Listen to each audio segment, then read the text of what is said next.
Welcome back to another episode of the Harder Soft Podcast, the number one podcast in the F1 world that is hosted by one person in Toronto and another person near Atlanta, Georgia. It is Monza week. Monza.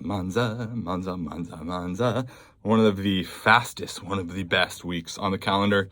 Adrian will be joining me at some point here.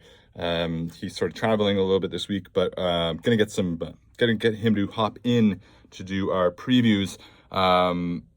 There's one thing I got to get ahead of, though, before we really get into it, and that is this video I posted on TikTok the other day.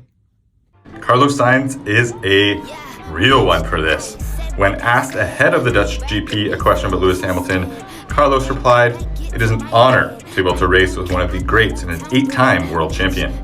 To which a journalist questioned, 8-time champion? Carlos then replied, "I consider 2021 to be Lewis."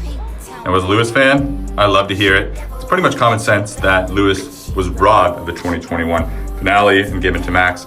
But from a former Toro Rosso driver and current Ferrari driver, kind of takes balls to admit that. So, shout out to you, Carlos. What does everybody else think? Was Carlos right? Was he wrong?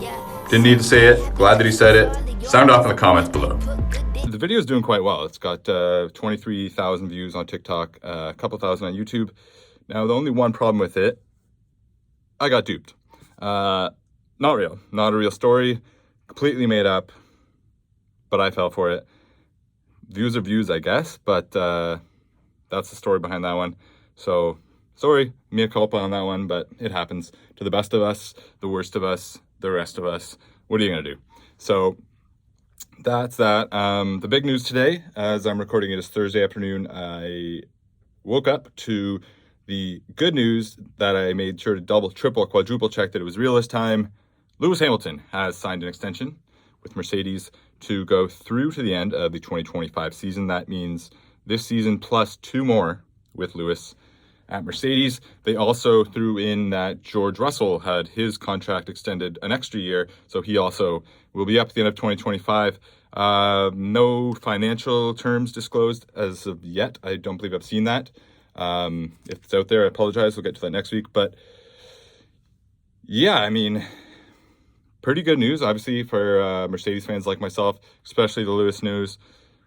Not surprised that it goes through 2025, considering that's when the regulations end and the new ones start in 2026. So, kind of twofold, puts pressure on Mercedes to develop a car that's worthy of Lewis sticking around in 2026, but also gives Lewis a good out if he wants to retire after 2025 and just call it a career.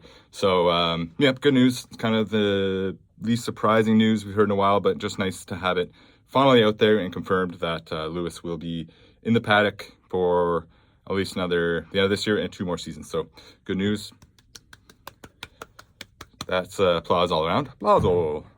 But what else do we have to get to? A few topics before I start the preview for Monza. Pierre Gasly held a Reddit AMA, which stands for Ask Me Anything. Guys will do this from time to time across all aspects of, I don't know, business or media or sports or whatever. But Pierre Gasly hopped in for, I think he's done it 3 or 4 times before, but I hopped on my Reddit account, posted a question, not expecting a response, but he posted this video, and my question was the first one that he answered. So check this out. As a driver, what aspect of Formula One do you wish fans, media understood or appreciated a bit more? I'll probably say there's a clear one to me. It's the actual efforts of driving a Formula One car, like the feeling of speed and G's through the corners, and the actual effort of, during a whole race distance, losing up to 2 or 3 kilos during a full race distance, and just managing the speeds and the G-forces. Pretty cool. I mean, kind of a bit of a cookie cutter answer, but it's still pretty cool that Gasly decided to answer my question, or Gasly's team decided to forward that question, and for it to be first gets things kicked off on the good foot, on the right foot. So that's that. A little bit of drama maybe percolating at Red Bull. It'd be nice to have Adrian here for this topic, but anytime there's drama at Red Bull, it deserves a discussion. So what do we got? There's two things. Number one was the car design. So there's been a couple of stories floating around from Sergio Perez and Toto Wolff talked on it. It's kind of been a topic that's broached by a lot of people, is how is it possible that Max is annihilating Sergio Perez by so much this season, last season, race by race, qualifying, race pace, everything. And now we know Max is good, but it's just bizarre how much he's beating Sergio by. So some reports sort of came out that it was because they create the car to Max's specifications, not to Sergio's specifications. And basically, it's benefits. It benefits Max, not Sergio, is what they're saying. Sorry, one of my AirPods just went out, so hopefully you can still hear me. Oh, there we go. Okay, we're back. Hopefully it was recording the whole time. If not, we'll have a fun redo. So the car design, as I was saying before I was so rudely interrupted by my own AirPods. Oh, it's because I opened my phone. I get it now. Okay. Bear with me here. Headline. Verstappen insists claims that Red Bull's car is built around him are bullshit. Bullshit. So, let's start from here. Toto Wolff talking about the car. We've seen Max has destroyed every single teammate that was with him, whether it's his ability to create a car around himself that is just very tricky to control, but fast. If you can, in brackets, control it, that makes those gaps. Kind of hard to parse what he's saying, but I guess going to say, like, it's not necessarily that the car is built for Max, it's that Max can get the most out of a car that is built to the limit, whereas other guys might not be able to. But Verstappen has called bullshit on such suggestions. He told the media, including the race, quote, "It's not like that. I just drive the car the fastest way possible. I'm not there to tell these guys to give me more front end because that's how I like it. Because that's how I like it." Not the best. I just say, design me the fastest car and I'll drive around that. Because every single year, it's just different. Every car drives a little bit different. People will say, what is your driving style? My driving style is not something particular. I adapt to what I need for the car. To go quickly. I'm not out there to try and prove anything. I'm just there to do the best I can with the material I have. Probably also people don't know what's going on within the team and how difficult it is, even when you have a very good car, to deliver what we are doing to win every race so far. Some people also can't appreciate when somebody is constantly doing a good job. And I'm not talking about myself only, just the whole team operation. But I'm just there to do my job. I'm not there for people to recognize what I'm doing. Yes and no. Not going to disagree with him, but also not going to agree with him. But fair play, because it's got to be frustrating when you're winning every race and all everyone says is because of the car. But we obviously saw that happen with Lewis when Lewis was winning and everyone said it was just the car, despite the gaps not being quite as prevalent or ever winning this many races in a row. But credit to Max on that one. That's impressive not to make any mistakes this far. So that's the one thing. And then the other, Perez's future, again, it's become a big talking point on this show, pretty much everywhere. But earlier this week, it was reported in an article published by Kleine Zeitung that Red Bull Motorsport advisor Helmut Marko, a fan favorite of this show, has admitted that Sergio Perez was actually in danger of losing his F1 seat for 2024. This is the first we've heard of it. We've all kind of talked of it. It's kind of been a little scuttlebutt, but no one's actually been willing to say it yet. Well, now Helmut Marko has come out and said it. He said that nothing is 100% certain in F1 and that, quote, performance-related situations always need to be discussed. He then doubled down on these comments in Zandvoort, telling Sky Germany that Red Bull would like to keep him on, but he needs to perform for that. However, Christian Horner completely contradicted Helmut's comments after Sunday's Dutch GP. He told the media, including the race, quote, Checo's situation for next year is clear. He's a Red Bull racing driver. We have an agreement with him, irrelevant of agreements. We're pleased with the job he's doing. Saw his drive today. Was unlucky with his pit lane speedometer today. Blah, blah, blah. He's second in the World Championship, only driver other than Max to have won Grand Prix this year. It's easy to beat up on him when the barometer is so high on the other side, but he will be our driver in 2024. So, I mean, I guess that remains to be seen, but not the first time we've seen those two disagreeing on something. They disagreed on Nick DeVries. Saw how that turned out. So, Helmut Marko, never a guy to be able to keep any sort of opinion to himself. Just a journalist's dream, Helmut Marko, despite him being a complete asshole scumbag, dirtbag, should be thrown in jail. Next, Daniel Ricciardo. This is kind of a sad one, but it goes hand in hand with Liam Lawson. Liam Lawson, I'm going to tell you who Liam Lawson is. But yeah, last week we had an unfortunate situation, you could say. Daniel Ricciardo, Oscar Piastri went off track. Daniel Ricciardo chose to either crash into the back of Piastri or turn and hit the wall. He didn't get his hand off the wheel in time and broke his hand. Sounds like it's a pretty serious break. So Liam Lawson had to step in very, very last minute. Yes, Liam Lawson will once again be standing in for Daniel Ricciardo at AlphaTauri for a second race in a row. Ricciardo broke his hand last Friday in a crash during practice for the Dutch Grand Prix. Lawson was called up at the last minute, as I said. So here's the interesting thing. He got into the car for the first time in an F1 car. First time on Saturday morning's practice sessions. He was 18th fastest. He qualified 20th. Obviously, yeah, he's not going to qualify higher than that when he hasn't been in the car. On Sunday in the race, though, he ran as high as 11th before finishing 14th, which then got switched up to a 13th when Yuki Tsunoda, his teammate, got a penalty. So pretty good debut, especially that was a pretty damn crazy race. Ricciardo, on the other hand, his surgery took place on Monday morning and included the use of, quote, metalwork to ensure that the bones are in the right position as they repair themselves while his hand is in a cast. He commented that, quote, "This isn't a setback, just all part of the comeback. This ain't no setback, just all part of the comeback." I don't know what accent that was, but maybe a mix between Ricciardo, McConaughey, and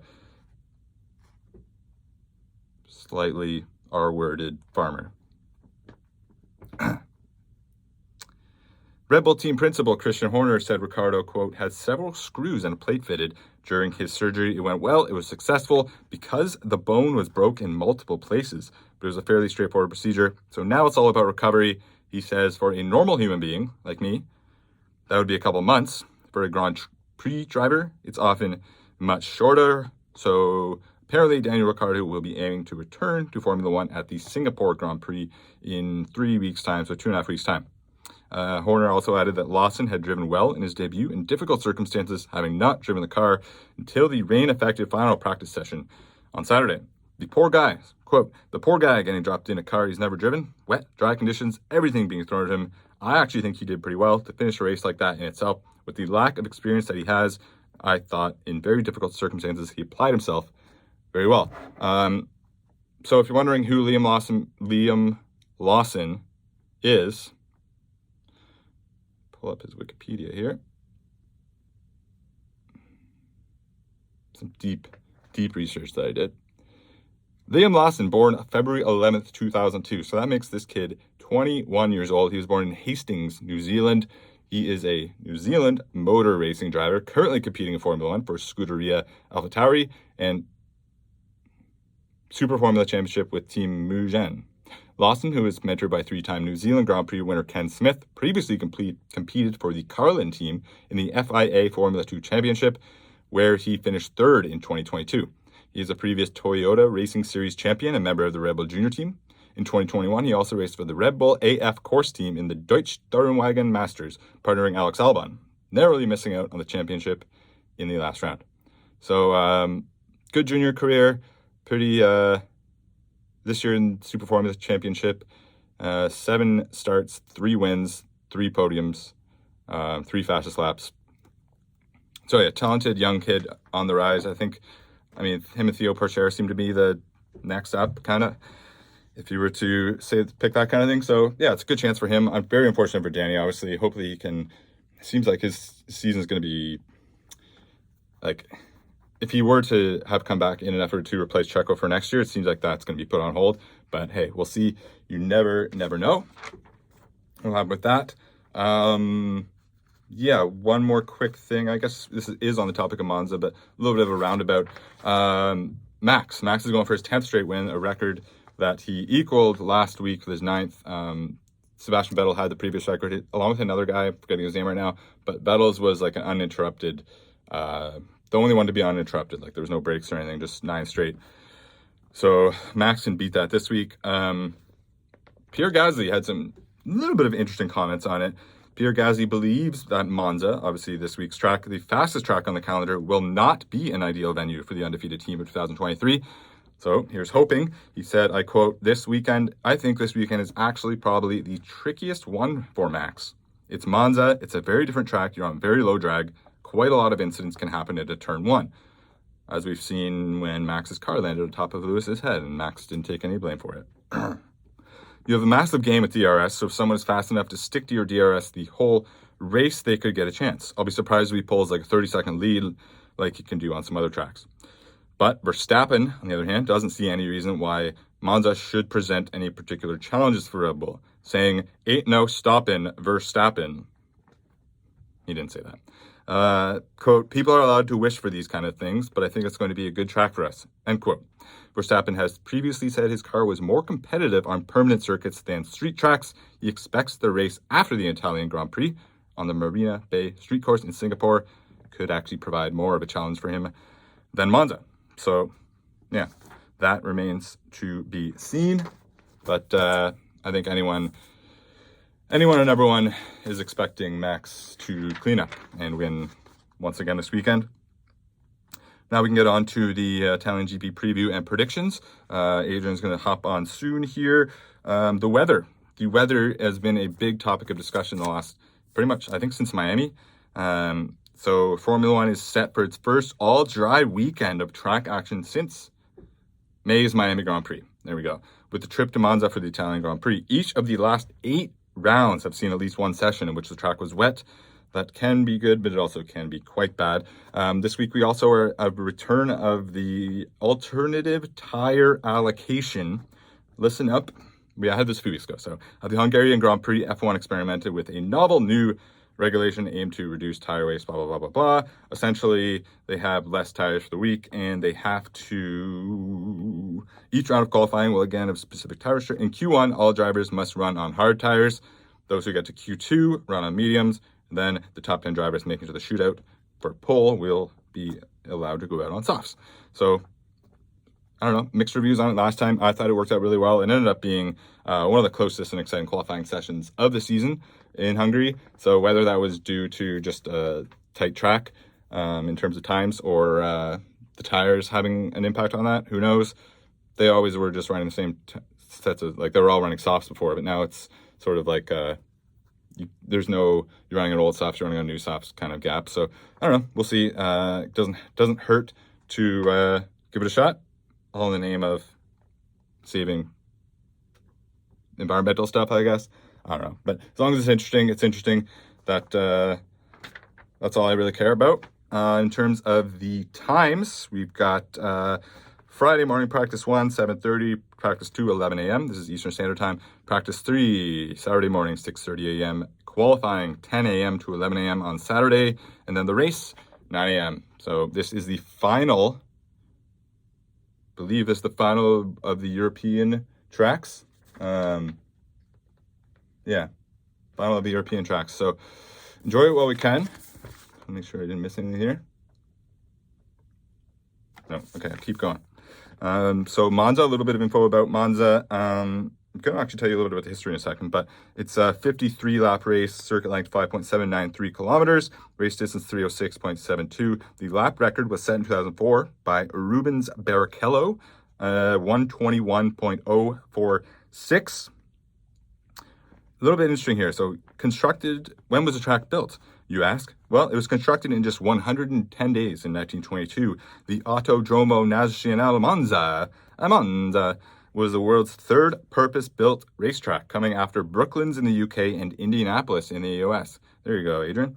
Like those two tracks, the original circuit featured a daunting series of banked curves, as well as much of the, quote, outfield section that's still in use today. Monza opened its doors on September 3rd, 1922, just a week before it hosted that year's Italian Grand Prix.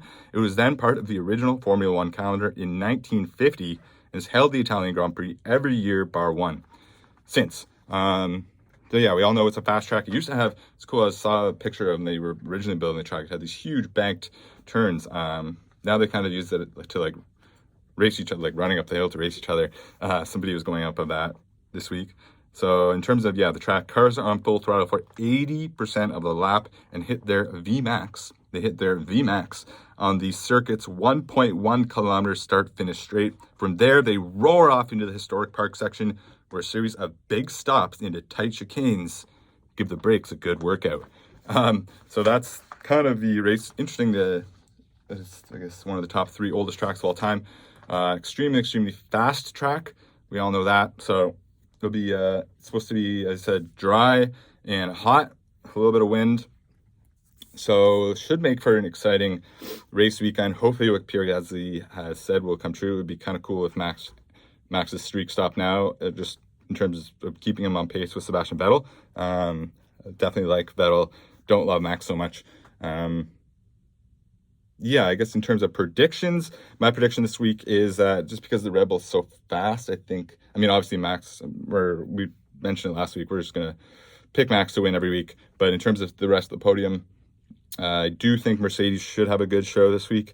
McLaren, I don't know if their straight line speed hasn't exactly been their strength, so I don't know if this is the track for them. I do think Lando will have a good week though. So I think Checo is it's so hard to know with Checo. I mean, he could finish second by 20 seconds, or he could finish 5th or 6th.